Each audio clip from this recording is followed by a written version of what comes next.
أعوذ بالله من الشيطان الرجيم.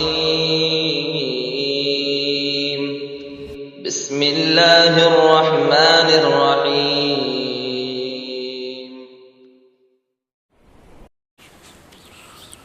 الحمد لله نحمده ونستعينه ونستغفره ونؤمن به ونتوكل عليه ونعوذ بالله من شرور أنفسنا ومن سيئات أعمالنا من يهده الله فلا مضل له ومن يضلل فلا هادي له وأشهد أن لا إله إلا الله وحده لا شريك له وأشهد أن محمدا عبده ورسوله. أما بعد فإن خير الحديث كتاب الله وخير الهدي هدي محمد صلى الله عليه وسلم وشر الأمور محدثاتها وكل محدثة بدعة وكل بدعة ضلالة وكل ضلالة في النار.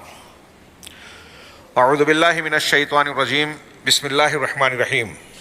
يا أيها الذين آمنوا أطيعوا الله وأطيعوا الرسول يا أيها الذين آمنوا أطيعوا الله وأطيعوا الرسول وأولي الأمر منكم. محترم حاضرین، آج کے ماحول میں اگر آپ دنیا کے حالات پر نگاہ ڈالیں تو نظر آئے گا کہ ہر طرف تبدیلیاں ہو رہی ہیں. تبدیلیاں کئی طرح کی ہو رہی ہیں، افکار میں، اطوار میں، حکومت کے طریقوں میں، سیاسیات میں، اقتصادیات میں، ہر میدان میں. اس کی ایک وجہ یہ ہے کہ دنیا کے مختلف افکار، ازم، طرز حکومت اپنے اندر اپنی بے بسی اور ناکامیوں کو محسوس کر رہے ہیں. وہ تجربات ان کے بتا رہے ہیں کہ انسانیت کے مسائل کو حل کرنے میں وہ ناکام ہیں. ایک طرف ہم اگر یہ دیکھتے ہیں تو دوسری طرف یہ بھی نظر آتا ہے کہ گزشتہ دنوں کچھ ایسے حالات اور واقعات پیش آئے عالمی منظرنامے میں، جیسے کورونا اور لاک ڈاؤن، جس نے پوری دنیا کو اپنی لپیٹ میں لیا. ایسے میں جہاں ایک طرف الحادی اور بے دینی فکر نے اپنا کام کیا، وہیں الحاد کی طرف مائل ایک بڑے طبقے نے اس بات پر سر جوڑ کر گفتگو کی، نقاش اور محاورات کیے کہ ان حالات میں محسوس ہوتا ہے کہ یہ کائنات بغیر مالک کے، بغیر نظام چلانے والے مدبر کے نہیں چل رہی ہے. اس کا کوئی مالک ہے، مدبر ہے. یہ ان لوگوں کی بات بتا رہا ہوں جو منکرین خدا، منکرین حدیث اور دانشوری کے نام پر اقلیت پسندی کی طرف مائل تھے. ان کے یہاں یہ بحث چھڑی کہ اس کائنات کا رب ہے، واقعی کوئی چلانے والا ہے، انسان بے بس ہے، انسان کا اپنا قانون اور قاعدہ نہیں چلتا. قرآن کی بیان میں الا لہ الخلق و امر، وہ سن لو، مخلوق بھی اسی کی ہے اور حکم بھی اسی کا نافذ ہو رہا ہے. یعنی یہ کائنات جس نے بنائی ہے، نظام بھی اسی کا چل رہا ہے. اس حقیقت کی طرف وہ مائل ہوئے اور ایسے بہت سارے معاملات، مسائل، الجھنوں کا حل جب انہوں نے دیکھا کہ اہل اسلام کے پاس قرآن مجید اور جناب محمد رسول اللہ صلی اللہ علیہ وسلم کی تعلیمات کی شکل میں موجود ہے، تو ایک بہت بڑا طبقہ لوگوں کے بیان کے مطابق دین کی طرف مائل ہوا. جہاں ایک پس منظر اور ایک رخ ہم یہ دیکھ رہے ہیں، وہیں دوسری طرف ہمیں یہ بھی نظر آتا ہے کہ اسلام اور حق کے مخالفین، اعدائے دین، اپنی سرگرمیوں میں پہلے کی طرح مصروف ہیں اور تیز سے تیز تر ہوتے جا رہے ہیں. یہ دونوں حالات اگر غور سے دیکھا جائے اور ایک خاص طور سے ایک مسلمان مومن بندہ، خیر امت کا ایک فرد اپنی منصبی ذمہ داری کی نگاہ سے جب دیکھتا ہے تو اسے نظر آتا ہے کہ دعوت و اصلاح کا انتہائی سنہرا موقع آج دنیا میں پایا جاتا ہے. شاید اس سے پہلے اتنا بہتر مخالفت کے ماحول کے باوجود، جہاں ہر ذریعہ، میڈیا کا ہو، حکومت کا ہو، کوئی بھی ذریعہ ہو، اسلام کے خلاف تمام ذرائع کو استعمال کیا جا رہا ہے، وہیں دوسری طرف اگر آپ دیکھیں تو انسانیت کے مسائل بڑھتے ہوئے اور مختلف قسم کی ناکامیاں لوگوں کو جھنجھوڑ رہی ہیں. اور ایسے لوگ جب اسلام اور اسلامی تعلیمات کی طرف نگاہ ڈالتے ہیں تو انہیں امید کی جھلک نظر آتی ہے. اس تناظر میں میں یہ کہہ سکتا ہوں کہ دعوت و تبلیغ کا اس سے سنہرا موقع شاید اس سے پہلے نہ آیا ہو. لیکن اب خود جب ہم دعوت و تبلیغ اور اسلامی دعوت کی طرف نگاہ اٹھاتے ہیں تو ایک سوال اور بہت بڑا سوال، سنگین سوال ہمارے سامنے ہوتا ہے کہ اسلامی دعوت اپنے صحیح خد و خال کے ساتھ کیا دنیا کے سامنے موجود ہے؟ دنیا کو جس دعوت، خالص دعوت، اللہ تبارک و تعالیٰ کے نازل شدہ خالص دین کی ضرورت ہے، جس میں انسانیت کے تمام دکھوں اور دردوں کا درد کا علاج ہے، کیا وہ خالص دعوت اپنی صاف شفاف شکل میں ہم لوگوں کے سامنے پیش کر پا رہے ہیں؟ مسلمانوں کا، امت مسلمہ اپنے اس فریضے کو کما حقہ ادا کر رہی ہے؟ تو ہمیں صاف، صریح اور چیختا ہوا جواب ملتا ہے کہ نہیں۔ دعوت کا موقع سنہرا ہے، زمین زرخیز ہے، زمین ہمارے لیے تیار ہے، لیکن دعات اور دعوت اسلامی اپنی صحیح شکل و صورت میں اس طاقت کے ساتھ موجود نہیں ہے جس کی ضرورت ہے۔ اس میں کوئی شک نہیں کہ جناب محمد رسول اللہ صلی اللہ علیہ وسلم کی پیشین گوئی، اللہ کے وعدوں کے مطابق دین حق قیامت تک زندہ رہنے والا ہے، ایک طائفہ حق کا قیامت تک موجود رہنے والا ہے، جو قرآن و سنت اور خالص دین کی نہ صرف آبیاری کرے گا بلکہ اس کی دعوت کو زندہ رکھے گا۔ لیکن دنیا کو جس طاقت کے ساتھ اس دعوت کی آج ضرورت ہے، اہل دعوت حق اس کو پورا نہیں کر پا رہے ہیں۔ کیوں نہیں کر پا رہے ہیں؟ اس کے مختلف اسباب ہیں۔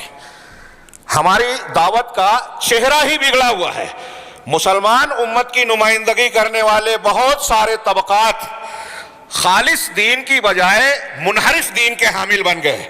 اہل سنت، نبی کریم صلی اللہ علیہ وسلم نے بتایا تھا کہ میری امت میں 73 فرقے ہوں گے، نجات پانے والا وہ ہوگا جو اللہ کے نبی اور صحابہ کے طریقے پر ہے، سنت والا، نبی کے طریقے والا، جماعت والا، صحابہ اور سلف کے طریقے والا، اہل السنہ والجماعہ جو ہوگا وہ نجات پانے والا یعنی صحیح دین کا حامل ہوگا۔ لیکن آج ہر طرف امت مسلمہ کی شکل میں اہل السنہ کی بجائے اہل البدع نظر آتے ہیں، اور اسلامی دعوت کے چہرے کو بگاڑنے والے، اسلامی دعوت کو مقبولیت کی بجائے بدنامی دینے والی ایک بہت بڑی نمایاں شکل صورت موجودہ دور کی خارجیت ہے۔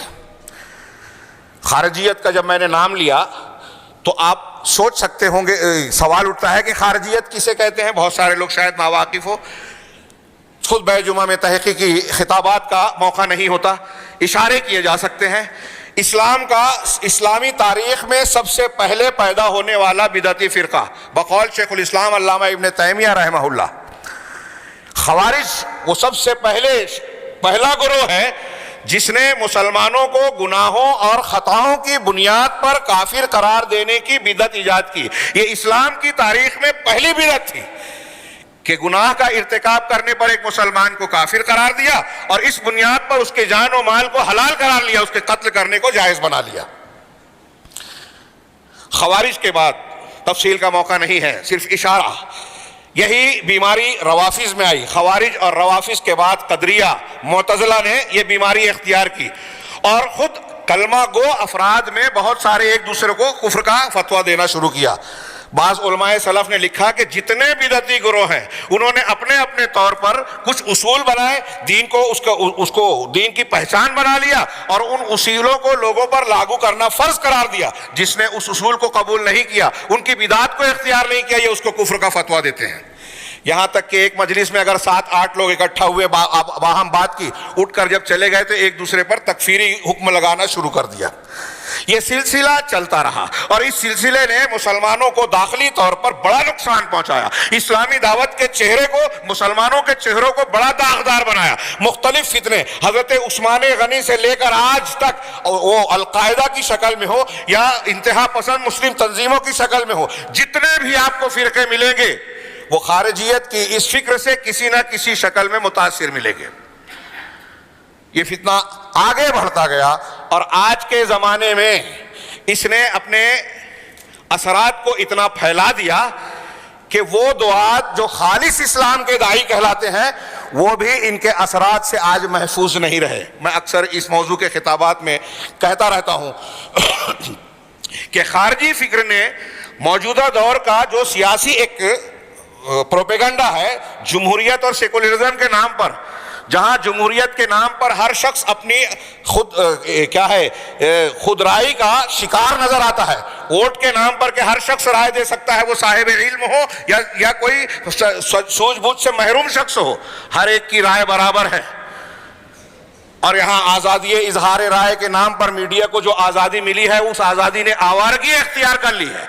نتیجہ یہ نکلا کہ ہر شخص کوئی کسی کی سننے کے لیے تیار نہیں۔ جناب محمد رسول اللہ صلی اللہ علیہ وسلم نے ایک روایت میں طبرانی کی، جسے علامہ البانی نے حسن کہا ہے، اس میں 3 ہلاک کر دینے والی چیزوں کا ذکر کیا ہے۔ اس میں ایک یہ ہے کہ اعجاب المرء بنفسہ، آدمی کا اپنے آپ پر فریفتہ ہونا، خود پسندی، اپنی رائے کو رائے سمجھنا، دوسروں کی رائے قبول نہ کرنا۔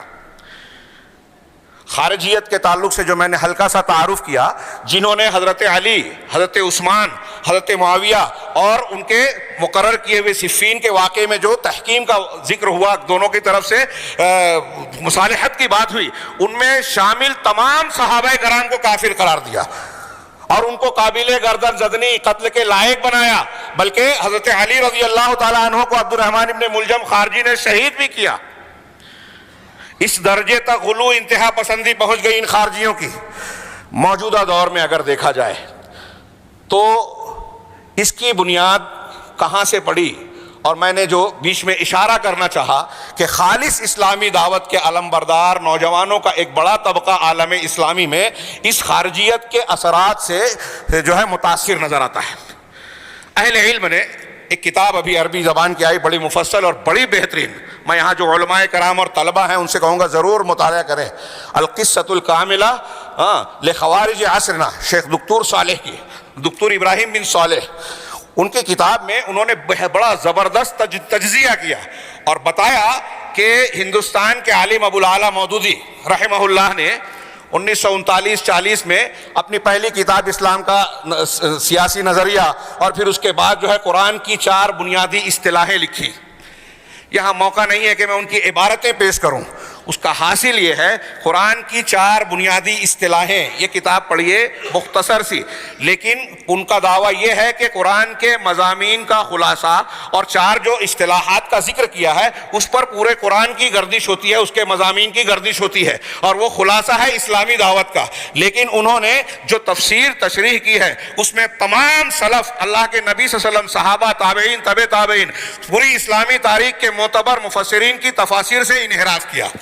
رب، دین، الہ اور یہ ایسے 4 اصطلاحات کی انہوں نے تشریح کی۔ عبادت، انہوں نے رب کا معنی کیا صاحب توحید ربوبیت کے لا الہ الا اللہ کی تفسیر کرتے ہوئے ان کا توحید الحاکمیہ، حاکمیت کے معنی میں توحید کے معنی کو محدود کر دیا، اور کلمہ شہادت لا الہ الا اللہ کے معنی ہی کو انتہائی محدود کر کے یوں کہنا چاہیے کہ تحریف کر دی۔ دین کا معنی ریاست، رب صاحب قوت، اختیار، اقتدار والا۔ لا الہ الا اللہ کا معنی بدل دیا۔ نمرود، فرعون، ان لوگوں کے بارے میں کہا کہ نمرود جو ہے ربوبیت کا دعویٰ نہیں کرتا تھا۔ ربوبیت اس معنی میں جو پالنہار، پروردگار، لوگوں کی حاجت پوری کرنے والی ذات، کفیل کے معنی میں ہو۔ انہوں نے ذکر کیا کہ 4-5 معنی ہے ربوبیت کے، اس میں ایک معنی یہ ہے کہ بادشاہ ہو، رئیس ہو، قوم کا بڑا اور سردار ہو، جس کی طرف لوگ رجوع کرتے ہوں۔ نمرود اور فرعون اس معنی میں اپنے آپ کو رب کہتے تھے، ورنہ ربوبیت کا جھگڑا نہیں تھا۔ اصل جھگڑا یہ تھا کہ وہ اپنے قوانین کو، اپنے جو ہے دستور کو لوگوں کو منوانا چاہتے تھے کہ ٹھیک ہے اللہ نے کائنات کو پیدا کیا، لیکن رب اعلیٰ میں ہوں۔ فرعون کہتا تھا اس اعتبار سے کہ میں اس مصر کا حاکم اور بادشاہ ہوں، میرے قوانین اور احکامات چلیں گے، معاملات میں، سیاسیات میں، لین دین میں، ان میں اللہ کا قانون نہیں چلے گا۔ یہ شرک تھا ان کا۔ مولانا ابو الاعلیٰ مودودی صاحب نے یہ تفصیل بیان کی، اور اس سلسلے میں میرے ہاتھ میں جو کاغذات ہیں اس میں ان کی بہت ساری عبارتیں ہیں، لیکن وقت اس کی گنجائش نہیں دیتا کہ میں ان عبارتوں کو پیش کروں۔ لیکن حاصل کلام کے طور پر شیخ ابراہیم نے یہ بیان کیا کہ مولانا مودودی صاحب کی کتابوں کا استقراء کیا جائے تو اس سے 3 نتائج جو برآمد ہوتے ہیں۔ انہوں نے جو بدعت ایجاد کی اور ایسی تفسیر کی جو تمام پچھلے مفسرین سے ہٹ کر ہے۔ مفسرین تو چھوڑیے، قرآن کا سیاق و سباق، اب اگر وہ کہہ رہے ہیں کہ نمرود اللہ کو رب مانتا تھا، اس کی ربوبیت کا انکار یہ تھا کہ وہ اپنا قانون نافذ کرنا چاہتا تھا، اس معنی میں وہ اپنے آپ کو رب کہتا تھا۔ کیا ہے حضرت ابراہیم علیہ السلام اور ان کا مناظرہ جو قرآن نے نقل کیا کہ انا احیی و امید، پہلے اس نے کہا کہ میں بھی زندہ کرتا ہوں اور مارتا ہوں۔ سیدنا ابراہیم علیہ السلام نے کہا تھا کہ میرا رب وہ ہے جو زندگی اور موت دیتا ہے، تو کہا میں بھی زندہ کرتا ہوں، موت دیتا ہوں۔ تو سیدنا ابراہیم نے کیا کہا کہ فإن اللہ یأتی بالشمس من المشرق فأت بها من المغرب. تو اگر تیرا ایسا دعویٰ ہے ربوبیت میں، تو اپنے آپ کو اللہ کا شریک یا اس کا برابر یا اس کے مقابل بیان کر رہا ہے، تو میرا پروردگار اللہ وہ ہے جو سورج کو مشرق سے طلوع کرتا ہے، تو مغرب سے لا کر بتا دے. فبہت الذی کفر. تو کہنا یہ چاہیے کہ مولانا مودودی صاحب رحمہ اللہ کو قرآن کا جو تشریح وہ کر رہے ہیں نمرود کے جس فکر کا، وہ سیدنا ابراہیم علیہ السلام بھی نہیں سمجھے تھے، اور تو اور نعوذ باللہ اللہ بھی نہیں سمجھا کہ حضرت ابراہیم علیہ السلام سورج کے مغرب سے نکالنے کا وہ مطالبہ کر رہے ہیں جس کا تعلق قانون سے نہیں ہے، نظام کائنات سے ہے نا. مودودی صاحب کہہ رہے ہیں کہ نظام کائنات والی ربوبیت کے بارے میں نمرود کا عقیدہ بگڑا ہوا نہیں تھا، لیکن حضرت ابراہیم کا سوال بتا رہا ہے کہ حضرت ابراہیم اس کی اسی بات کا رد کرنے کے لیے کہہ رہے ہیں کہ سورج کو مغرب سے نکال کر بتا، اور وہ مبہوت ہو گیا. تو مطلب یہ کہ انہوں نے عربی زبان، قرآن کے سیاق و سباق، علماء مفسرین سے انحراف کر کے یہ نتائج برآمد کیے. تفصیل میں نہ جاتے ہوئے حاصل کلام کے طور پر شیخ ابو العلا مودودی رحمہ اللہ کے جو افکار، نظریات، اور انہوں نے اسلام کی جو سیاسی تفسیر کی، جو دین کے اصل مفہوم سے، اسلامی دعوت کے اصل مفہوم سے ہٹ کر ہے. وقت کی تنگی کی وجہ سے تمہید میں مجھے یہ پیش کرنا تھا کہ اصل دین کیا ہے. میں اختصار سے صرف یہ کہوں کہ سیدنا جبرائیل علیہ السلام جو حضرت ابراہیم علیہ جناب محمد رسول اللہ علیہ وسلم کے پاس تشریف لائے، پوچھا، ان سے سوال کیا. آپ لوگوں نے بارہا وہ حدیث سنی ہوگی، حدیث جبرائیل. ایمان کیا ہے، اسلام کیا ہے، ایمان کیا ہے، احسان کیا ہے، علامات قیامت کیا ہے. پوری حدیث کو پڑھیے. آخر میں ہے کہ حضرت جبرائیل اللہ کے نبی صلی اللہ علیہ وسلم نے ذکر کیا بعد میں صحابہ کرام سے کہ یہ جبرائیل تھے، اتاکم لیعلمکم دینکم، یہ اس لیے آئے تھے کہ تم کو تمہارا دین سکھائیں. تو اس حدیث جبرائیل میں ایمان، اسلام، احسان، علامات قیامت کی جو بنیادیں ہیں، یہ ایمان ہے، اس میں توحید بھی ہے، نماز روزہ ارکان اسلام بھی ہیں، ایمان کی مبادیات ہیں، ان مبادیات یا بنیادوں کے ساتھ ان کے تابع کی چیزیں بھی ہیں. ایمان بالآخرہ، عبادت، یہ ساری چیزیں دین کا خلاصہ اور بنیادیں ہیں جو پوری زندگی کو اپنے گھیرے میں لیتی ہیں اگر غور کریں. حدیث جبرائیل پر اگر آپ تفصیل سے کئی دروس دیں، صرف نماز کو لیجئے، نماز کی جو پابندیاں ہیں، مردوں اور عورتوں کی طہارت، کن چیزوں سے وضو ٹوٹتا ہے، کن چیزوں سے غسل لازم آتا ہے، کن چیزوں سے اور کیا طہارت میں کمی آ جاتی ہے، جگہ کے آداب، نماز کا ذکر کیا تو نماز سے متعلق ساری چیزیں اس میں آ گئی، صاف صفائی تک بھی، کپڑے اور لباس کے احکامات بھی، جگہ اور مسجد کے احکامات بھی. اس طریقے سے حدیث جبرائیل میں پورا دین سمٹا ہوا ہے، دین کی بنیاد ہے. اور جو سیاسی اسلام کی تفسیر کی گئی، اس میں توحید کا معنی ہی تبدیل کر دیا گیا، شرک کے معنی ہی کو بدل دیا گیا. انبیاء کرام علیہ السلام کی دعوت کا جو معنی، مفہوم، طریقہ قرآن سنت نے بیان کیا، جس کو پوری امت اسلامیہ کا ایک عظیم ترین ورثہ مانا جاتا ہے، اس ورثے کو ہی تبدیل کر دیا گیا. مولانا ابو العلا مودودی نے یہ جو تفسیر کی، اس کا خلاصہ بیان کرتے ہوئے دکتور نے، شیخ ابراہیم نے کہا کہ ان کے پیش کردہ مضامین کا خلاصہ 3 نکات میں اگر سمیٹا جائے تو وہ یہ ہوتا ہے کہ مسلمان حکام جتنے بھی ہیں دنیا میں آج، مسلمان حکام، ہمارے یہاں اسلامی حکومت نہیں ہے تو یہ نہ سمجھے کہ میں یہاں کی بات نہیں کر رہا ہوں، کسی نہ کسی شکل میں یہاں کے بارے میں بھی وہ بولتے ہیں کہ آج دنیا میں جتنے بھی مسلمان حکام ہیں وہ سب کے سب کفار ہیں، طاغوت ہیں، جن کو ان کی حکومت سے ہٹا دینا اور حکومت چھین لینا واجب ہے. پہلا.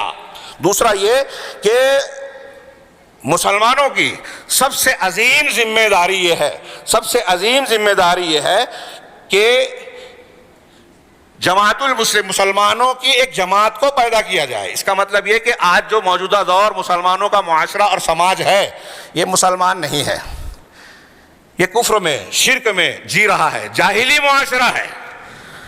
ان کو مسلمان بنایا جائے اور ایک مسلمان جماعت کو وجود دیا جائے. یہ دوسرا نقطہ. اور کہہ رہے ہیں تیسرا نقطہ یہ کہ امت کے جو علماء ہیں قرآن و حدیث کو جاننے والے، ان علماء کو ترک کر دیا جائے، چھوڑ دیا جائے. کیوں؟ اس لیے کہ علماء سلاطین ہیں، ہم اردو زبان میں کہیں کہ درباری علماء ہیں. سارے علماء کرام کو انہوں نے کہا کہ یہ درباری علماء ہیں. اور ان تفاسیر کو بیان کرتے ہوئے مولانا ابو العلا مودودی صاحب نے مختلف مقامات پر یہ لکھا کہ جو تفسیر، تشریح اور وضاحت میں کر رہا ہوں، حیرت ہوتی ہے کہ لوگوں نے اب تک اسے سمجھا ہی نہیں. اس کا مطلب یہ کہ 1300-1400 سال تک ان کے پہلے کے جتنے بھی مفسرین گزرے ہیں کسی نے بھی اسلام کی صحیح دعوت اور بنیاد کو جانا ہی نہیں. یہ اتنے عرصے کے بعد انہوں نے جانا. شیخ نے ان تینوں کہا کہ ان کی کتابوں کے استقراء سے یہ 3 نتائج میں نے برآمد کیے ہیں. اور اس کے بعد انہوں نے قسم کھا کر کہا کہ اللہ کی قسم اگر اس قوم کی فکر پر مطلع کوئی شخص خارجیت اور اس کے عناصر اس کی بدعات پر واقف کوئی شخص اگر ان نکات کو جانے گا ان تحریروں میں جانے گا تو بالکل یہ بات اس کو جاننے میں دیر نہیں لگے گی کہ خارجیت کا فتنہ جو اسلامی تاریخ میں سب سے زیادہ ضرر اور نقصان پہنچانے والا بنا وہ انہی 3 بنیادوں پر کھڑا ہے. کوئی بھی منصف مزاج انسان اس بات کو قبول کرنے میں تردد نہیں کرے گا. یہ کہتے ہیں ہر محقق جو ہے اسے قبول کرے گا. اور اسی فکر نے مسلمان نوجوانوں کو ہتھیار سے لاد دیا, دھماکہ خیز مادوں کے ساتھ یہ گھومنے پھرنے لگے اور بہت سارے علاقوں و ممالک میں مسلمان مردوں بچوں عورتوں کو بھیڑ بکریوں کی طرح کاٹ دیا, ان کی عزتوں کو جو ہے اور ان کی عبادت گاہوں کی حرمتوں کو پامال کیا. یہ مولانا ابو الاعلیٰ مودودی صاحب نے نظریاتی طور پر پیش کیا تھا.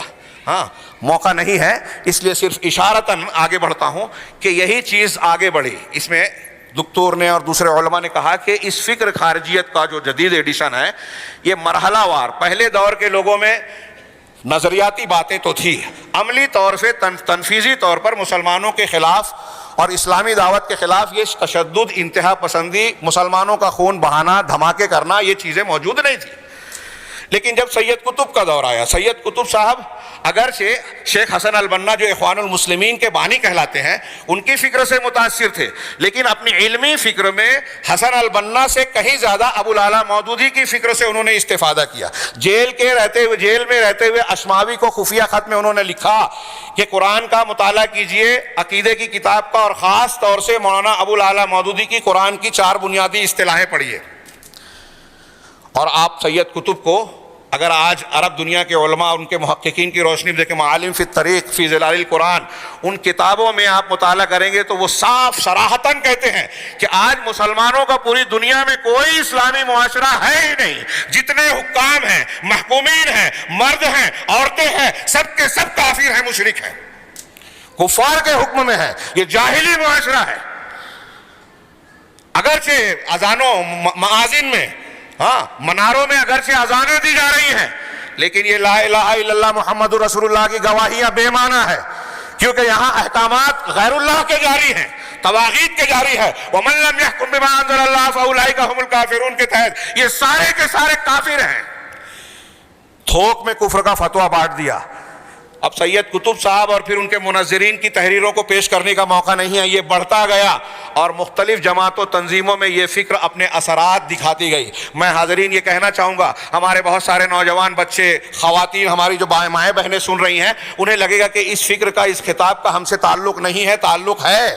آج ہمارے ہاں جو نراجیت, لاقانونیت, فوضویت اپنے سماج معاشرے گھروں میں نظر آتی ہے, کوئی کسی کی سننے کے لیے تیار نہیں ہے. میں ایسا کہتا ہوں کہ گھر گھر میں اس خارجیت کا اثر ہے.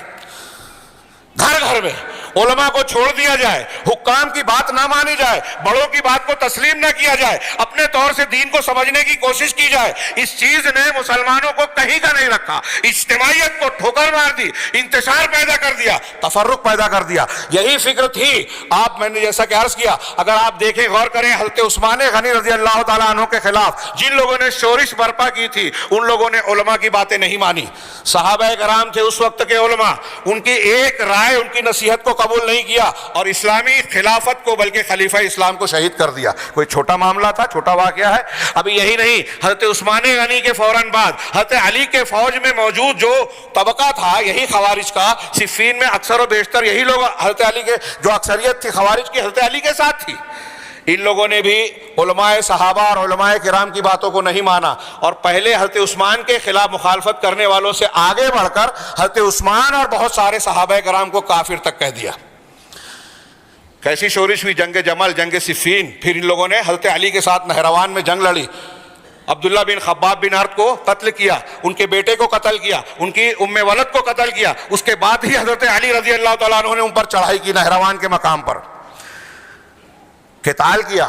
یہ وہ طبقہ ہے جن کے بارے میں جناب محمد رسول اللہ صلی اللہ علیہ وسلم نے فرمایا. یہ ایسے ہی نہیں کہا. نوجوان سنیں غور سے, میں یہ بات بار بار دہرا رہا ہوں مختلف مقامات پر. اللہ کے رسول صلی اللہ علیہ وسلم نے کہا کہ ایک قوم آئے گی کہ تم ان کی نماز کے سامنے اپنی نماز کو حقیر سمجھو گے, ان کی تلاوت کے سامنے اپنی تلاوت کو حقیر سمجھو گے, ان کی عبادت کے سامنے, ان کے روزے کے سامنے اپنی عبادت اور روزے کو حقیر سمجھو گے, لیکن قرآن پڑھیں گے ان کے گلے سے نیچے نہیں اترے گا.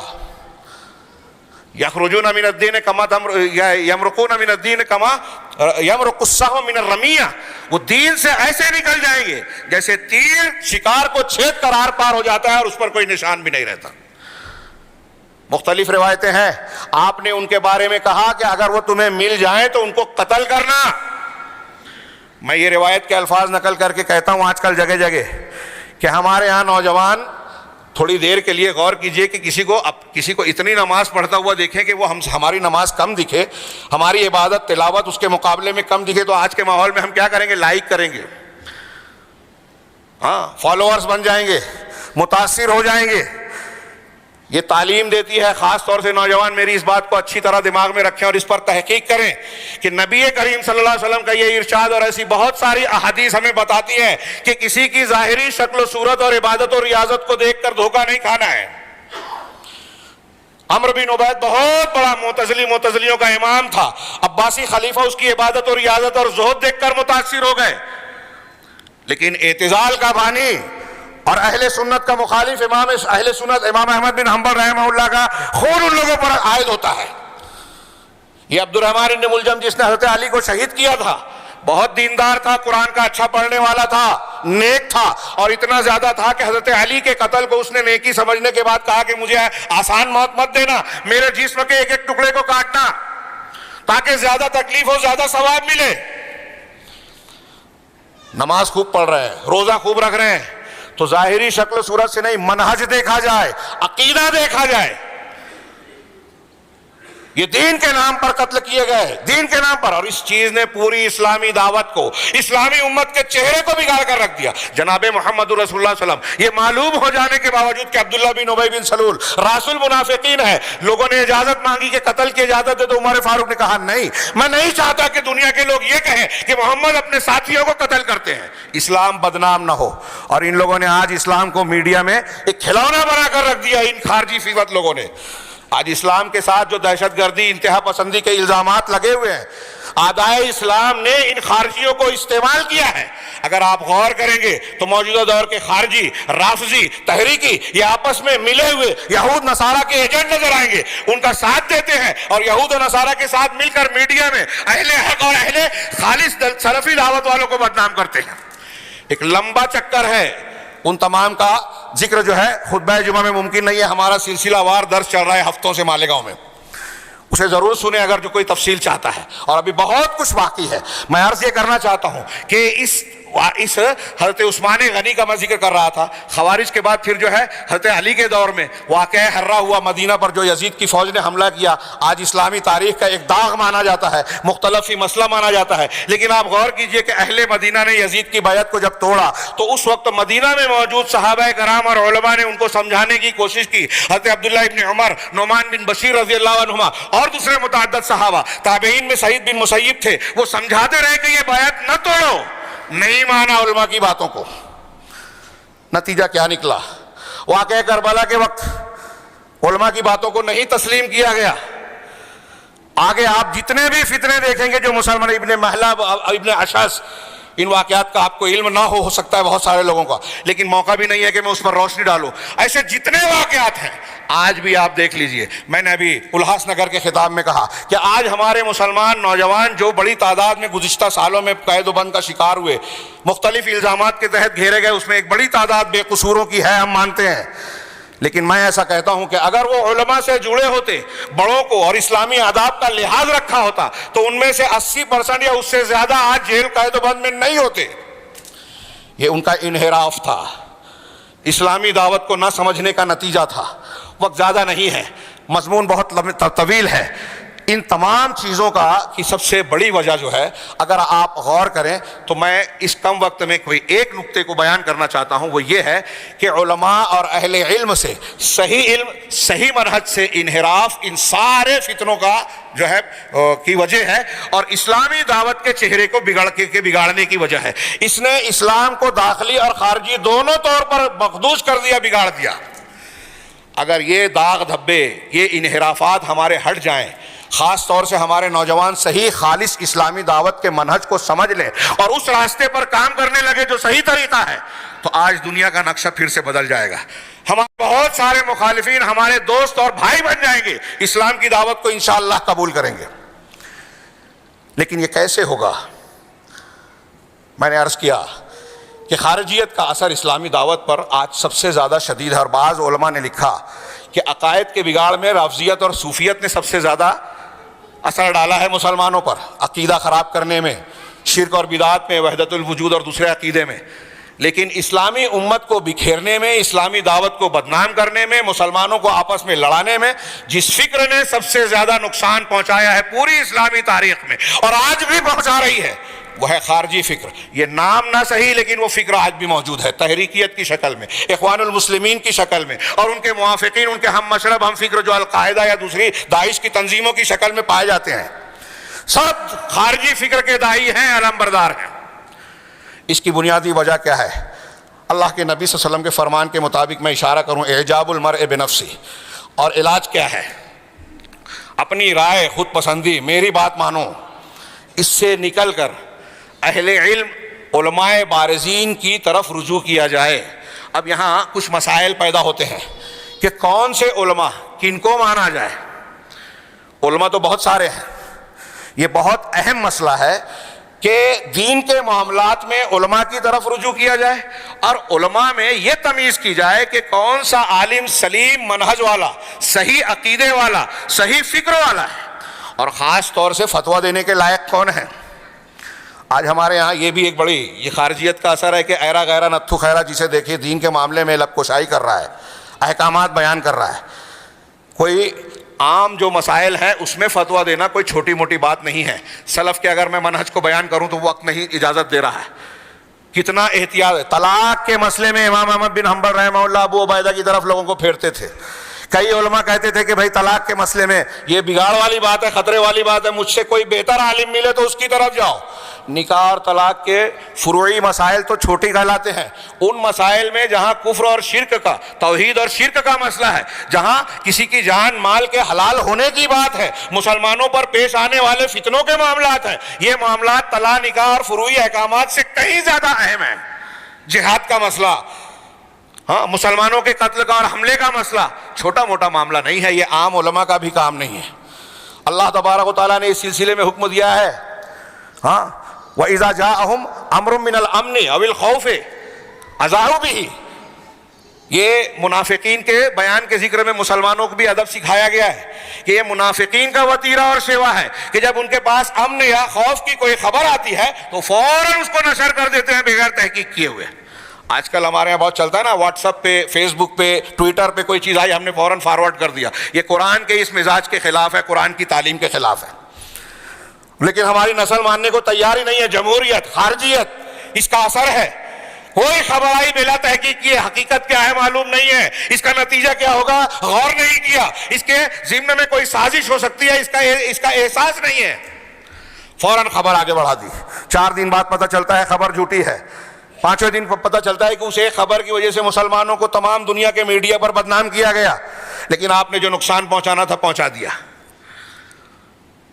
تو اللہ کے نبی صلی اللہ علیہ وسلم کی تعلیمات کی روشنی میں ایسے معاملات میں، قرآن اور حدیث کی تعلیم کے معاملے میں، ایسے معاملات میں جو ہے کس کی طرف وَلَوْ رَدُّوهُ إِلَى الرَّسُولِ وَإِلَىٰ أُولِي الْأَمْرِ مِنْهُمْ لَعَلِمَهُ الَّذِينَ يَسْتَنبِطُونَ مِنْهُ، کہ یہ خبر امن اور خوف کی جب آتی ہے تو اس کو فوراً آگے مت بڑھاؤ۔ اگر یہ رسول کی طرف اور ایسے ان کے حکام اور جانکار لوگ، راسخین فی العلم، جو اس معاملے کی خبر کی تہ تک پہنچ سکتے ہیں، ان تک پہنچائیں تو وہ اس کی حقیقت کو سمجھ سکتے ہیں۔ یہ وتیرہ ہونا چاہیے۔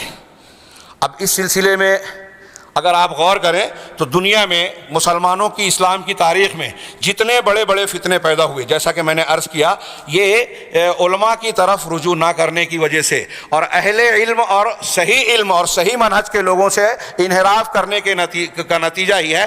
ہر فتنہ، ہر شر اسی سے پیدا ہوتا ہے۔ اللہ کے نبی صلی اللہ علیہ وسلم نے پہلے ہی بیان کیا، قیامت کے علامات میں سے ہے علم کا اٹھ جانا اور جہالت کا عام ہو جانا۔ علم کیسے اٹھے گا؟ بخاری مسلم کی ایک روایت میں وہ بھی بیان کیا، ان اللہ لا ينتزع العلم انتزاعا، اللہ تعالیٰ علم کو یوں ہی بندوں من قلوب العباد، بندوں کے سینوں سے، دل سے یوں ہی نہیں چھین لیتا، ولکن یقبض العلم بقبض العلماء، لیکن اللہ تعالیٰ علماء کو اٹھا کر علم کو اٹھاتا ہے، حتی اذا لم يبق عالما، یہاں تک کہ جب کسی عالم کو باقی نہیں چھوڑتا، اتخذ الناس رؤوسا جہالا، تو لوگ جاہلوں کو اپنا سردار بنا لیتے ہیں۔ فسئلوا، ہاں، اور اب ان جاہلوں سے سوال جب کیا جاتا ہے وہ فافتوا بغیر علم، تو بغیر علم کے فتویٰ دیتے ہیں۔ موقع نہیں ہے، ان شارٹ بغیر علم کے جو قرآن و حدیث کو جانے بغیر فتویٰ دے، قرآن و حدیث کے ما لہ ما علیہ اور اس کے متعلقہ چیزوں کو جانے بغیر فتویٰ دے، چاہے وہ یہ کہے کہ ہمارے علماء نے یہ فتویٰ دیا، امام حنیفہ حنفی مسلک کی کتابوں میں یہ لکھا ہوا ہے، اس سوال کے جواب میں فلاں مسلک کی کتابوں میں یہ لکھا ہوا ہے، اگر علماء کے قول کی روشنی میں کوئی جواب دے رہا ہے تو وہ بھی بغیر علم کے فتویٰ دے رہا ہے، وہ جہالت کی بنیاد پر فتویٰ دے رہا ہے۔ اللہ کے رسول نے کہا فضلوا واضلوا، وہ خود بھی گمراہ ہوں گے اور دوسروں کو بھی گمراہ کریں گے۔ جب علماء کی بجائے جاہلوں سے سوال پوچھا جائے گا تو یہ نتیجہ برآمد ہوگا۔ لہذا یہ بہت ضروری ہے کہ علماء سے رابطہ، یہاں اس حدیث سے آپ کو یہ پتہ چلنا چاہیے کہ علماء کی قیمت کیا ہے۔ سماج اور معاشرے میں علماء کا وجود بہت بڑی نعمت ہے، اور راسخین فی العلم، مضبوط علم والے، صحیح منہج والے، جو بدعت نہیں کرتے، بدعتی علماء نہیں ہے، دنیا پرست نہیں ہے، ایسے علماء کا وجود بہت بڑی نعمت ہے، اور ان کا فقدان شر اور فساد کا دروازہ کھولتا ہے۔ ان کے اٹھنے سے قیامت کی علامت پیدا ہوتی ہے، ہر فتنہ پیدا ہوتا ہے۔ اب یہاں میں چاہتا تھا کہ یہ بیان کروں کہ اصلی علماء کی پہچان کیا ہے۔ امام حسن بصری کہتے ہیں کہ جب فتنہ آتا ہے تو راسخ فی العلم جان جاتا ہے، ہر فتنہ آتا ہے اس وقت جان جاتا ہے، اور جب وہ جاتا ہے واپس تو ہر جاہل جان جاتا ہے۔ یعنی راسخ فی العلم آدمی جو ہے ابتدائے معاملے میں فتنے کو جان جاتا ہے۔ ایسی ہی بات علامہ ابن قیم رحمہ اللہ اور دوسرے مشائخ نے بیان کی ہے، چنانچہ کہا ہے کہ ایسے میں ان علماء کی طرف رجوع کرنا چاہیے جو فتویٰ دینے کے اہل ہیں، جو راسخ فی العلم ہیں، جن کا منہج اور عقیدہ صحیح ہے۔ ایسے لوگوں کو کیسے جانیں گے؟ تو ایک شکل یہ بتائی کہ فتویٰ دینے کا اہل وہ ہے جس کو اس دور کے معتبر علماء اور مشائخ یہ مانے کہ ہاں یہ قابل فتویٰ دینے کے لائق ہے، ہاں، رسوخ فی العلم والا شخص ہو، اس کے بارے میں علماء کی گواہی ہو۔ یہاں یہ وضاحت کی کہ ایک عالم دین اگر کسی مدرسے میں پڑھا رہا ہے، علم کی طرف اس کی نسبت ہے، کچھ اساتذہ سے اس نے کسب فیض کیا ہے، کچھ دعوت کے کام کرتے ہوئے وہ تقریر خطاب کر لیتا ہے، تو وہ فتوے کے لائق ہو گیا ضروری نہیں ہے۔ فتوے کی لیاقت ان چیزوں سے کہیں بڑھ کر ہے، اس کی گواہی اہل علم دیں گے۔ اس کے بالمقابل آج ہم دیکھ رہے ہیں خارجی مزاج۔ اللہ کے نبی صلی اللہ علیہ وسلم نے خارجیت کا جو میں نے ذکر کیا، اور یہاں موقع نہ ملا کہ اللہ کے نبی صلی اللہ علیہ وسلم نے خارجیوں کی بہت ساری علامتیں بیان کی ہے، سلف نے اس کو حدیثوں سے مستنبط کیا ہے۔ اس میں سے ایک یہ جو بخاری وغیرہ کی حدیث میں بالکل صاف ہے کہ یہ اہل ایمان کو قتل کریں گے، اہل اوثان کو چھوڑیں گے، اور ان میں سے ایک یہ کہ ان کا علماء اور اہل علم سے لا تعلقی برتیں گے، دشمنی برتیں گے، ان کے اندر آپ علماء کو نہیں پائیں گے۔ حضرت ابن عباس جب ان سے مناظرہ کرنے گئے تھے تو یہی سوال کیا تھا کہ میں انصار، مہاجرین اور صحابہ کے کسی بھی عالم کو تمہارے درمیان نہیں پاتا۔ آج بھی آپ دیکھیں گے کہ یہ خارجی صفت لوگ جو مختلف تنظیمیں ہیں، القاعدہ فلاں اور فلاں، ان کے یہاں علماء کم دانشور زیادہ ملیں گے۔ یہاں میرے سامنے جو ہے، شاید بعد میں بھجباؤ علماء نے لکھا ہے کہ ان کے یہاں جو کتابیں ہیں سید قطب کی، فلاں مولانا، فلاں علامہ، فلاں نام لینے کی ضرورت نہیں، تو ان کی صلاحیتوں پر غور کریں گے تو ان کے یہاں صحیح عقیدہ، صحیح منہج نہیں ہے۔ یہ ادبا ہیں، یہ مفکرین ہیں، یہ دانشور ہیں، لیکن ان کا فتویٰ دینے کے لائق یہ لوگ نہیں ہیں۔ ان لوگوں کو لوگوں نے اہل افتاء بنا لیا، اسلامی احکامات اور معاملات میں جو ہے مرجع بنا لیا۔ ان کا کیا شمار جو آج انٹرنیٹ پر فیس بک پر اور فلاں پر فتوے دیتے پھر رہے ہیں. چھوٹا موٹا معاملہ نہیں ہے یہ میرے سامنے جو چیزیں ہیں میں اگر اسے پیش کروں تو آپ حیرت کریں گے کہ علماء سلف کا اس سلسلے میں کتنا سخت موقف ہے. جن لوگوں کو جو عالم نہیں ہے لیکن علماء بنتے ہیں ان کی کچھ علامتوں کا میں بہت ہی سرسری ذکر کروں. سب سے پہلی علامت اہل علم نے یہ بیان کی کہ بہت ساری علامتیں ہیں, یہاں چند ایک کا تذکرہ میں کر رہا ہوں کہ جو شخص فتویٰ دینے کے لائق نہیں ہے وہ فتویٰ دینے کی منصب پر بیٹھ رہا ہے علماء کے مشورے اور ان کی اجازت کے بغیر. اس سے پتہ چلتا ہے کہ وہ دین کے سلسلے میں کتنا جرأت مند ہے. نتیجے میں وہ جو ہے بہت ساری فتنوں اور بلاؤں کو ہوا دیتا ہے. جبکہ اہل علم صحابہ سے لے کر آج تک مختلف صحابہ کرام کا اور سلف کا یہ طریقہ رہا ہے کہ مسائل کو ان کے اہل کی طرف لوٹایا جائے, اور سوال اگر ان سے پوچھا جا رہا ہے تو وہ اپنے آپ کو بچاتے تھے. اس لیے نہیں کہ علم چھپانا چاہتے تھے, اس لیے کہ اس ذمہ داری کی گہرائی کو سمجھتے تھے اور یہ سوچتے تھے کہ اگر ہم نے غلط فتویٰ دے دیا تو پھر یہ معاملہ جو ہے ہمارے خلاف جائے گا. اللہ کے نبی اللہ کے یہاں قرآن کی وہی آیت انہوں نے پیش کی, وَإِذَا جَاءَهُمْ أَمْرٌ مِّنَ الْخَوْفِ من الامن او الخوف عذاؤوا به ولو ردوه الى الرسول والى اولي الامر منهم لعلمه الذين يستنبطونه منهم. کہ اگر ان کے پاس کوئی امن کا یا خوف کا کی خبر آتی ہے تو فوراً اس کو پھیلا دیتے ہیں, فارورڈ کر دیتے ہیں. ہاں اگر وہ اسے رسول کی طرف لوٹائیں یا اولو الامر کی طرف جو علم میں راسخ ہیں, معاملے کی تہ تک پہنچنے والے ہیں, تو اس کی حقیقت کو وہ اچھی طرح جان جائیں گے جو اس کی تہ تک پہنچنے والے ہیں. ہاں یہ ایسا حکم ہے جو اللہ تبارک و تعالیٰ نے مسلمانوں کو دیا ہے کہ اگر کوئی معاملہ آئے تو فوراً اس کو آگے نہ بڑھائے. آج کل سوشل میڈیا کا جو دور ہے ہمارے نوجوان اس کو نوٹ کریں کہ اللہ تعالیٰ یہ کہہ رہا ہے کوئی بھی خبر آ جائے تو بغیر تحقیق کے کیا اس کی حقیقت ہے, کیا اس کے نتائج ہوں گے, اس کے ضمن میں کیا کیا مقاصد ہو سکتے ہیں, انہیں جانے بغیر آگے نہ بڑھایا جائے. ان لوگوں کی طرف لوٹایا جائے جو ہمارے ہاں قابل احترام اور جانکار لوگ ہیں. ہاں اس سلسلے میں انہوں نے کچھ اقوال نقل کیے. شیخ خطیب بغدادی کا قول نقل کیا کہ ربیہ کو روتے ہوئے دیکھا, پوچھا کیا بات ہے, تو کہا بہت بڑی کوئی مصیبت آ گئی. کہا مصیبت یہ آئی ہے کہ آج کل ان لوگوں سے فتویٰ پوچھا جاتا ہے جو فتویٰ دینے کے لائق نہیں ہے. اور پھر انہوں نے کہا کہ مسلمان حاکم کا یہ کام ہے, خطیب بغدادی کہتے ہیں کہ مسلمان حکام کا کام ہے کہ اپنے مفتیوں کے حالات کا جائزہ لیویں. جو مفتی فتویٰ دینے کے لائق نہیں ہے اس سے روکا جائے, اس کو دھمکی دی جائے, اور باز نہ آئے تو سزا دی جائے, اور جو لائق ہے اس کو برقرار رکھا جائے. امام مالک رحمہ اللہ کہتے ہیں کہ کسی بھی شخص کو جو مسجد میں آتا ہے حدیث بیان کرنے کے کیا کہ جو شخص یہ چاہتا ہے کہ میں مسجد میں آتا ہوں اور بیٹھ کر یہاں حدیث بیان کروں, فتویٰ دوں, اسے اس بات کا حق نہیں ہے. یہاں تک کہ اہل علم, اہل صلاح اور مسجد کے جو اہل ذمہ داران اہل علم ہے ان کی طرف رجوع کر کے ان سے اجازت نہ لے لے, ان سے یہ گواہی نہ لے لے کہ میں فتویٰ دینے کے لائق ہوں, حدیث بیان کرنے کے لائق ہوں. امام مالک کہتے ہیں جب تک 70 مشائخ نے میرے بارے میں مجھ کو یہ نہیں اجازت دی کہ آپ فتویٰ دینے کے لائق ہیں, میں نے فتویٰ نہیں دیا. ہاں میں نے کسی سوال کا جواب نہیں دیا.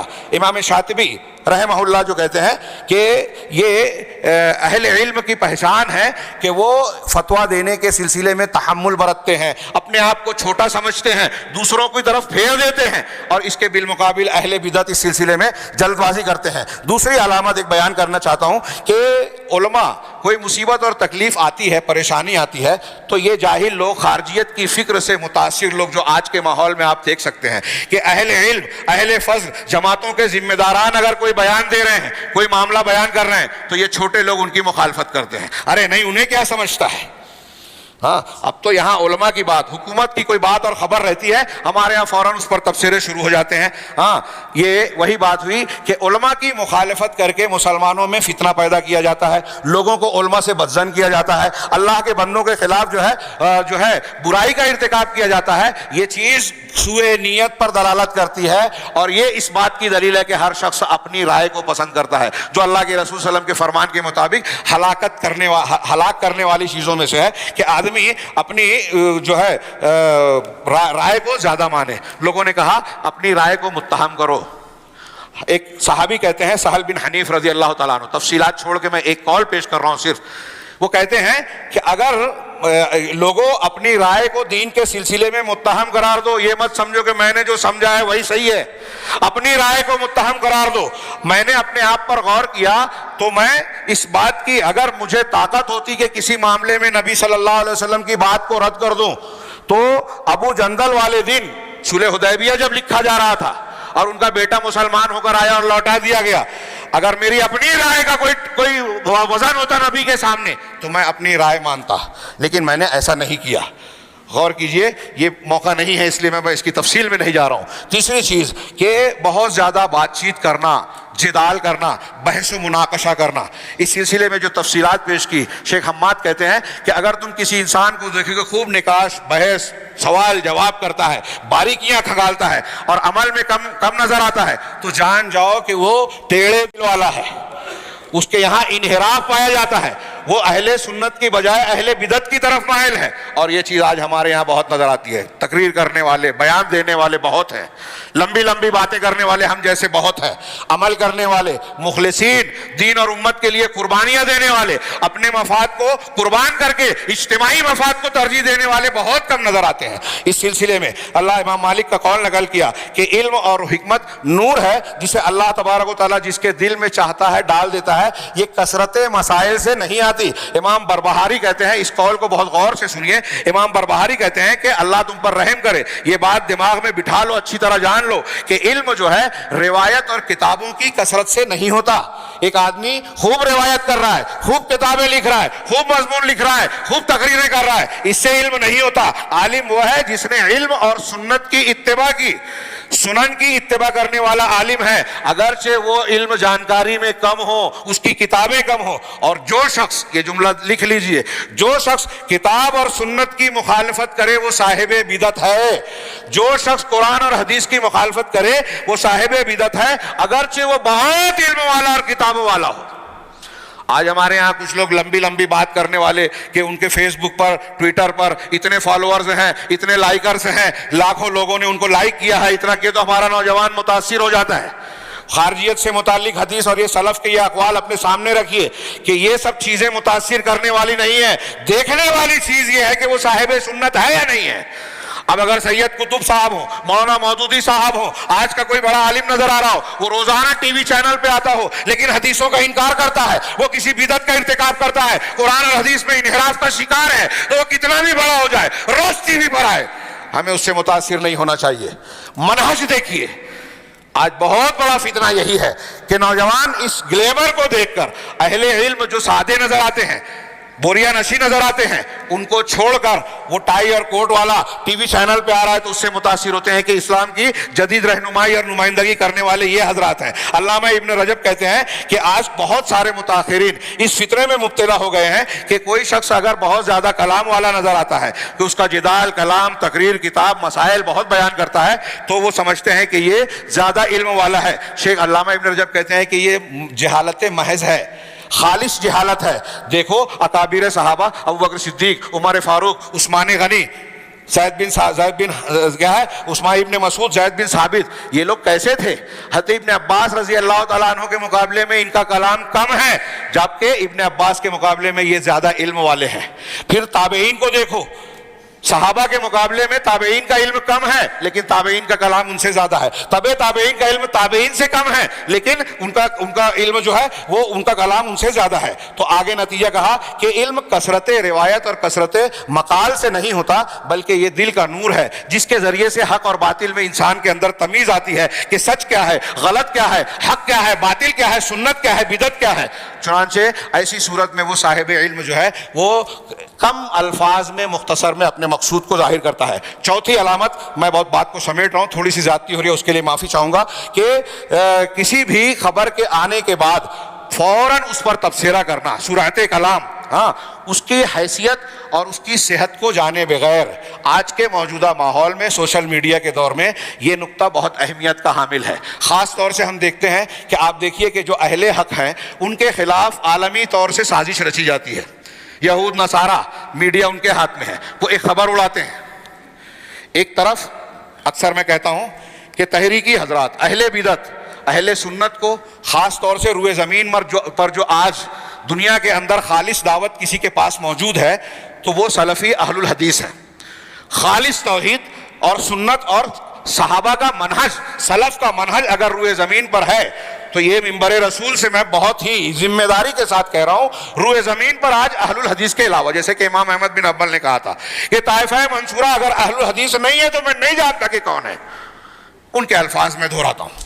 لیکن آپ دیکھیں گے کہ پوری دنیا کے اہل باطل اس طائفہ منصورہ کے دشمن نظر آئیں گے. اور دنیا یہاں ہمارے یہاں جتنے بھی بدعتی ہیں، جتنے بھی خارجی ہیں، جتنے بھی تحریکی ہیں، یہ سلفیوں کا تانا بانا جوڑنے کی کوشش کرتے ہیں یہود و نصارہ سے، اور اس سلسلے میں روزانہ کچھ نہ کچھ جھوٹی خبریں لاتے ہیں، اور وہ جھوٹی خبریں ہم لوگ آگے بڑھاتے ہیں، اور ہمارے بہت سارے نوجوان ان پر اعتماد کر کے وہ ان کے اوپر تنقیدیں کرنا شروع کر دیتے ہیں.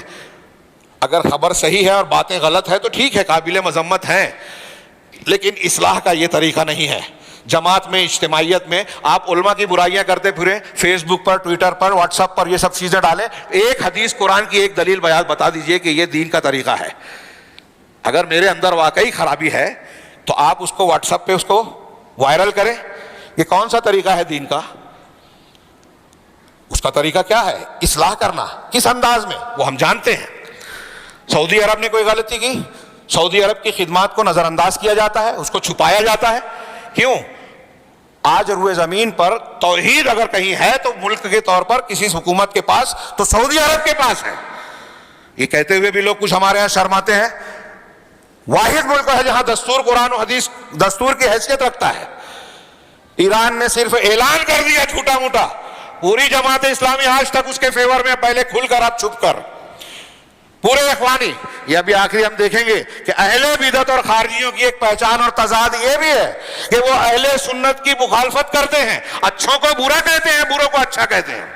اور اس کی سب سے بڑی فکر ہے کہ اللہ اور رسول نے جن کی تعریف کی، صحابہ کرام کی، اللہ اور رسول نے صحابہ کرام کی تعریف کی. یہ خوارج، یہ روافض، یہ تحریکی، آج ہمارے ہاں ایسے عناصر پائے جا رہے ہیں. ہاں میں نام لوں، سلمان ندوی صاحب، پاکستان کے کچھ انجینئر اور کچھ اور نام ہیں، ہندوستان کے اور کچھ لوگ ہیں، ہاں خلافت و ملوکیت والی جو بحث کرنے والے لوگ ہیں، پورا طبقہ، حضرت امیر معاویہ، حضرت عمرو بن عاص اور ان لوگوں پر جو ہے انگلی اٹھاتے ہیں، ان کو لعن طعن کا نشانہ بناتے ہیں. اہل سنت والجماعت قرآن حدیث کے ثابت شدہ دلائل کے بالکل خلاف بات ہے. جو لوگ کسی ایک صحابی کو بھی نشانہ بناتے ہیں وہ اہل بدعت میں سے ہیں. اور اگر کوئی ان سے متاثر ہوتا ہے تو اس کے اندر خارجیت اور رافضیت ہے. نوجوان لکھ لیں، توبہ کریں. جس کی اللہ اور رسول نے تعریف کی اس کو آپ برا کہیں گے اور وہ صحیح ہو سکتا ہے؟ سوال ہی پیدا نہیں ہوتا. اگر کوئی ایسا مانتا ہے تو اپنے ایمان کی خیر منائے. تو یہاں یہ بیان کیا انہوں نے کہ اگر کوئی بات آپ کے پاس آتی ہے تو خبر کی تحقیق کر لیں. اس آیت کو وَإِذَا جَاءَهُمْ أَمْرٌ مِّنَ الْأَمْنِ وَالْخَوْفِ والی نقل کر کے شیخ سعدی، علامہ عبد الرحمن بن ناصر سعدی کی تفسیر نقل کی کہ اس میں اس بات کی تلقین ہے کہ مسلمان جلد بازی اور امور کے سلسلے میں تیزی نہ دکھائیں کہ کسی بات کو سنتے ہی اس کو آگے بڑھا دیں، بلکہ کسی بھی معاملے میں اچھی طرح غور و فکر کریں. اس پر کسی صاحب معاملہ، صاحب فکر سے کلام اور سمجھ لے میں اس میں غور و فکر کرنے کے بعد یہ دیکھیں کہ اس کے کس معاملے میں اس کو پھیلانے میں مصلحت ہے، کہاں کیا اس کے تعلق سے خاموشی اختیار کرنے میں مصلحت ہے، یا انسان کے سامنے اسے پیش کیا جائے یا نہ کیا جائے، اس پر خاموشی اختیار کیا جائے. امام عبداللہ ابن مسعود کہتے ہیں کہ عنقریب تمہارے سامنے کچھ مشتبہ امور آئیں گے، ایسی صورت میں تم سنجیدگی، وقار اختیار کرنا، اس لیے کہ آدمی کسی خیر کے معاملے میں، یہ جملہ لکھ لیجئے حضرت عبداللہ ابن مسعود کا، خیر کے معاملے میں کسی کا تابع ہو یہ زیادہ بہتر ہے، اچھائی کے معاملے میں دوسروں کے پیچھے چلے یہ زیادہ بہتر ہے، بنسبت اس کے کہ شر میں سرداری کرے اور قیادت کرے. یہ اہل علم اور اہل رسوخ کا طریقہ رہا ہے کہ اپنے آپ کو کمتر سمجھتے ہیں اور رفق، ملائمت، سنجیدگی سے کام لیتے ہیں، کسی بھی معاملے میں جلد بازی نہیں. آج ہمارے ہاں کوئی بھی خبر آتی ہے، ہاں اللہ کے نبی صلی اللہ علیہ وسلم نے یہ قرآن نے جو آیت پیش کی اسی کے سلسلے میں شیخ سعدی کہتے ہیں کہ مسلمانوں کا یہ طریقہ نہیں ہے کہ فوراً اس کو انٹرنیٹ پر، ریڈیو پر یا خطوں میں یا اخبارات میں فوراً کسی بھی خبر کو سنتے ہی شائع کر دیا، بلکہ اس میں اچھی طریقے سے تحمل اور غور و فکر کرنا چاہیے، اور دیکھنا چاہیے کہ جب راسخ فی العلم علم علماء کا اس میں کیا رویہ ہے، اگر وہ خاموش ہے تو ہمیں بھی خاموشی اختیار کرنا چاہیے۔ ان کی خاموشی کسی نہ کسی معنی پر دلالت کرتی ہے۔ ایک اور علامت آخری میں ذکر کروں کہ یہ جو لوگ عالم نہیں ہیں اور ان کو عالم بنایا جاتا ہے، ان کی ایک علامت یہ ہے کہ ان کے تعلق سے بڑے بڑے القاب اختیار کیے جاتے ہیں اور وہ اس پر راضی رہتے ہیں، فلاں علامہ، محدث، امام۔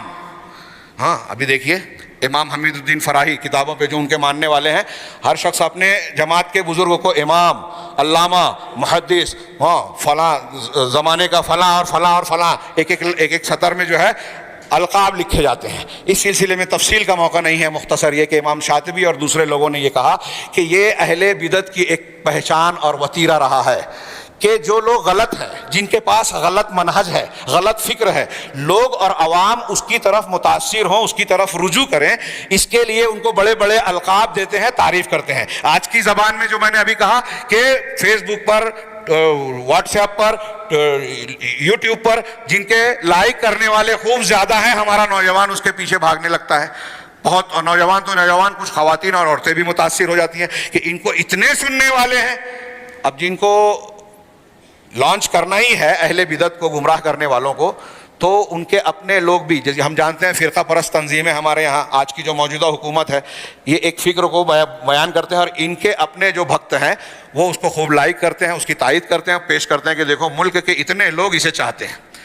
ایسے ہی مسلمانوں کو دھوکہ دینے کے لیے وہ لوگ جو منکرین حدیث ہیں، وہ لوگ جو اللہ کے رسول صلی اللہ علیہ وسلم کی شان میں گستاخیاں کرتے ہیں، وہ لوگ جو خارجی فکر کے حامل ہیں، وہ لوگ جو یہود و نصارہ کے کام کو اور ایجنڈے کو آگے بڑھاتے ہیں، وہ لوگ جو مسلمانوں میں یہود و نصارہ کی فکر کو بڑھاتے ہیں کہ حدیثوں کو انکار کرنے، شکوک و شبہات پیدا کرنے، فیشن اور جدیدیت کے نام پر مسلمانوں کو اسلامی دعوت سے پھیرنے کے لیے کام کر رہے ہیں، ان کو خوبصورت بنا کر پیش کرتے ہیں، مقبول بنا کر پیش کرتے ہیں، ان کو ایسی نعمتیں دیتے ہیں جسے دیکھ کر عام نوجوان علماء کے مقابلے میں ان کو سمجھتا ہے کہ ان کے پاس نعمتیں ٹوٹی پڑ رہی ہے۔ یہ علماء کیا ہے؟ ان کو تو سیدھے سے زندگی کی گزارنے کے جو ہے بنیادی ضروریات بھی میسر نہیں ہیں، اور یہ کار میں چل رہے ہیں، ان کے پاس بنگلے ہیں، ان کے پاس گلیمر ہے، ان کے پاس فلاں اور فلاں نعمتیں ہیں۔ ان چیزوں سے رجھا کر ایسی چیزوں کو بھی، یہ میں جو بیان کر رہا ہوں یہ ہوائی باتیں نہیں ہیں، یہ الہادی فکر کو عام کرنے کے لیے ہر طرف سے ہمارے خلاف کوشش ہو رہی ہے۔ اس پر کتابیں لکھی گئی ہیں، باقاعدہ اس پر ریسرچ ورک ہوا ہے کہ کہاں کہاں سے مسلمان نوجوانوں کو شکار کیا جا رہا ہے۔